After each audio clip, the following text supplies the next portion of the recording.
नमस्कार, प्रभा साक्षी के कर्तव्य पथ में आप सभी का स्वागत है। भारत में एक समय ऐसा था जब पूर्वोत्तर के विकास का अर्थ सिर्फ बजट, टेंडर, शिलान्यास और उद्घाटन करने तक सीमित हुआ करता था। अब विकास के इस दृष्टिकोण में बदलाव हुआ है। इसी कड़ी में प्रधानमंत्री नरेंद्र मोदी ने 18 दिसंबर को पूर्वोत्तर के विकास को गति देने वाली 6800 करोड़ रुपए की परियोजनाओं का शिलांग और अगरतला में उद्घाटन और शिलान्यास किया है। अब केंद्र सरकार पूर्वोत्तर के विकास में आने वाली रुकावटों को रेड कार्ड दिखा रही है। केंद्र सरकार पूर्वोत्तर को आर्थिक और सांस्कृतिक विकास का भी मध्य बिंदु बनाना चाहती है। सरकार इस उद्देश्य से लुक ईस्ट नीति से एक्ट ईस्ट नीति पर आ गई है। अब उससे आगे निकलकर इसकी नीति act fast for north east और act first for north east हो गई है। प्रधानमंत्री नरेंद्र मोदी ने शिलांग में पूर्वोत्तर परिषद की बैठक में भी हिस्सा लिया, जहां उन्होंने कहा कि इस क्षेत्र में पूर्वोत्तर परिषद ने सराहनीय योगदान दिया है। इस क्षेत्र में कई शांति और अंतर्राज्यीय सीमा समझौते पर हस्ताक्षर किए गए हैं, जिसके बाद से उग्रवाद की घटनाओं में भी कमी आई है। प्रधानमंत्री नरेंद्र मोदी ने पूर्वोत्तर के 8 राज्यों को फिर से अष्टलक्ष्मी के रूप में संदर्भित करते हुए कहा कि सरकार को इसके विकास के लिए 8 आधार स्तंभों यानी शांति, बिजली, पर्यटन, 5G कनेक्टिविटी, संस्कृति, प्रकृति की खेती, खेल और क्षमता विकास पर काम करना चाहिए। प्रधानमंत्री नरेंद्र मोदी ने इस बैठक में जोर देकर कहा कि सरकार पूर्वोत्तर को न केवल आर्थिक विकास का बल्कि सांस्कृतिक विकास का भी केंद्र बनाने के लिए प्रतिबद्ध है। हाल ही में प्रधानमंत्री नरेंद्र मोदी त्रिपुरा के अगरतला और मेघालय के शिलांग में 6800 करोड़ रुपए की विकास परियोजनाओं का शिलान्यास, उद्घाटन और लोकार्पण कर चुके हैं।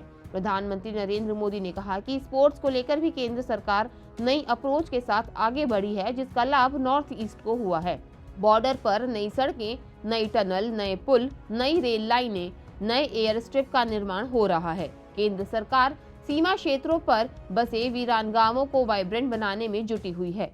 केंद्र सरकार के प्रयासों से पूर्वोत्तर में विकास के कॉरिडोर बन रहे हैं। मेघालय को मिला सड़क से लेकर मोबाइल टावर। प्रधानमंत्री नरेंद्र मोदी ने मेघालय की राजधानी शिलांग को 2450 करोड़ रुपए से अधिक की कई विकास परियोजनाएं दी हैं। पिछले 8 वर्षों में मेघालय में नेशनल हाईवे के निर्माण पर 5000 करोड़ रुपए से अधिक खर्च किए गए हैं। आंकड़ों के मुताबिक 2014 के पहले 20 वर्षों में मेघालय में जितनी ग्रामीण सड़कें बनी थी, उसके मुकाबले पिछले 8 वर्षों में प्रधानमंत्री सड़क योजना के तहत 7 गुना ज्यादा सड़कें बनी हैं। बीते वर्षों में मेघालय में 2 लाख घरों तक पहली बार बिजली पहुंची है। मेघालय में गरीबों के लिए करीब 70,000 घर स्वीकृत किए गए हैं। उमसावली में IIM शिलांग के नए परिसर, नए शिलांग सैटेलाइट टाउनशिप को बेहतर कनेक्टिविटी देने वाले शिलांग दिएंगपुक्सो सड़क बनेगी। मेघालय, मणिपुर और अरुणाचल प्रदेश की 4 अन्य सड़क परियोजनाओं की शुरुआत से लेकर किसानों को उद्यमी कौशल देने वाले मशरूम विकास केंद्र में स्पॉन प्रयोगशाला का उद्घाटन हुआ है। मेघालय में एकीकृत मधुमक्खी पालन विकास केंद्र, मिजोरम, मणिपुर, त्रिपुरा और असम में 6 सड़क परियोजनाओं और तुरा में integrated hospitality and convention centre के साथ शिलांग टेक्नोलॉजी पार्क फेज 2 की आधारशिला रखी जा चुकी है।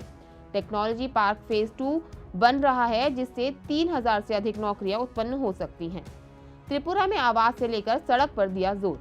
प्रधानमंत्री नरेंद्र मोदी ने त्रिपुरा के अगरतला में 4350 करोड़ रुपए से अधिक राशि की परियोजनाएं दी हैं। प्रधानमंत्री नरेंद्र मोदी का फोकस हर व्यक्ति के पास अपना घर हो, इस पर रहा है। इसे सुनिश्चित करने के लिए उन्होंने PM आवास योजना शहरी और PM आवास योजना ग्रामीण के अंतर्गत 2 लाख लाभार्थियों के लिए गृह प्रवेश करवाया, जिनके निर्माण में 3400 करोड़ रुपए की लागत आई है। सड़क संपर्क को बेहतर बनाने पर ध्यान केंद्रित करते हुए प्रधानमंत्री नरेंद्र मोदी ने अगरतला बाईपास को चौड़ा किए जाने की परियोजना शुरू की। इस परियोजना के जरिए अगरतला में ट्रैफिक की समस्या से निदान मिलेगा।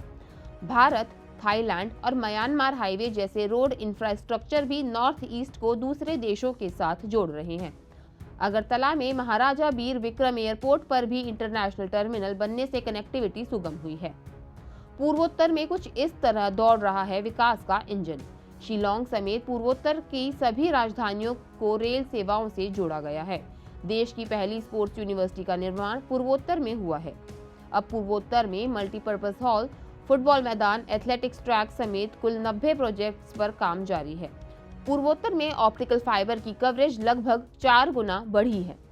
मोबाइल की कनेक्टिविटी बढ़ाने के लिए 6000 मोबाइल टावर लगे हैं।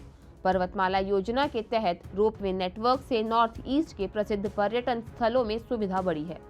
पूर्वोत्तर में 850 वन धन केंद्र स्थापित किए गए हैं। इनसे अनेक स्वयं सहायता समूह भी जुड़े हैं। पूर्वोत्तर क्षेत्र के 8 राज्यों में 200 से अधिक खेलो इंडिया केंद्रों का निर्माण किया जाएगा, जिससे एथलीटों को भी लाभ मिलेगा। आज के लिए इतना ही। अगले कर्तव्य पथ में किसी और मुद्दे पर देंगे आपको विस्तृत जानकारी। तब तक के लिए जुड़े रहें प्रभा साक्षी के साथ। अगर आप भी लेना चाहते हैं देश दुनिया की तमाम जानकारी तो आज ही सब्सक्राइब करें हमारे चैनल को। साथ ही नीचे दिए बेल आइकन को जरूर दबाएं ताकि हर अपडेट आप तक पहुंच सके।